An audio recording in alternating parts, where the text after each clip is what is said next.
అందరికీ నమస్కారం. సో ముఖ్యంగా ఈ మొబైల్స్ అనేది మన లైఫ్లో ఎంత ఇంపార్టెంట్ రోల్ ప్లే చేస్తుంది మీ అందరికీ తెలుసు. ఇప్పుడు మొబైల్ లేని వారంటూ ఎవరు ఉండరు. ప్రతి ఒక్కటి మనకు సంబంధించిన ప్రతి ఒక్క ఇన్ఫర్మేషన్ ఇప్పుడు మన మొబైల్స్లోనే ఇన్ఫర్మేషన్ అంతా పెట్టుకోవడం జరుగుతుంది.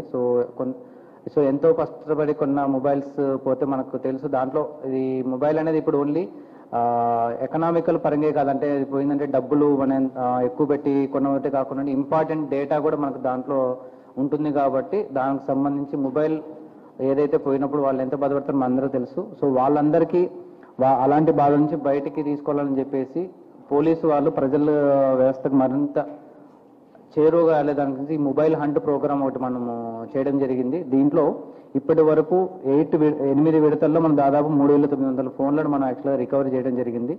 ఇప్పుడు ఏదైతే మనము పెట్టడం జరిగిందో డిస్ప్లే దాదాపు 1000 మొబైల్స్ మనము రికవరీ చేయడం జరిగింది.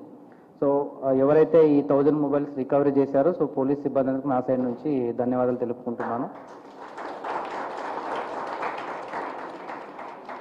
మాకు ఎస్పెషలీ ఎవరైతే ఉన్నారో మొబైల్స్ కొనుక్కున్న వాళ్ళు సెకండ్ హ్యాండ్ మొబైల్స్ని కొనుక్కోవద్దని చెప్పేసి మా సైడ్ నుంచి మేము ఇస్తున్న రిక్వెస్ట్. ఎందుకంటే వన్స్ ఎవరైనా ఇప్పుడు మొబైల్ ఫస్ట్ హ్యాండ్ ఎవరైతే కొన్న వినియోగదారులు ఉంటారో అతని దగ్గర నుంచి మొబైల్ వెళ్ళిపోయిన తర్వాత సెకండ్ హ్యాండ్ మొబైల్ మీరు ప్రాపర్ బిల్డింగ్ లేకుండా ఉన్నప్పుడు వాళ్ళు కంప్లైంట్ ఇస్తే మీ దగ్గర నుంచి మేము రికవర్ చేసుకోవాల్సి ఉంటుంది. మీరు కూడా డబ్బులు పెట్టి కొనుక్కుంటారు కాబట్టి సెకండ్ హ్యాండ్ మొబైల్ని కొనవద్దని చెప్పేసి మేము కోరుకుంటున్నాం.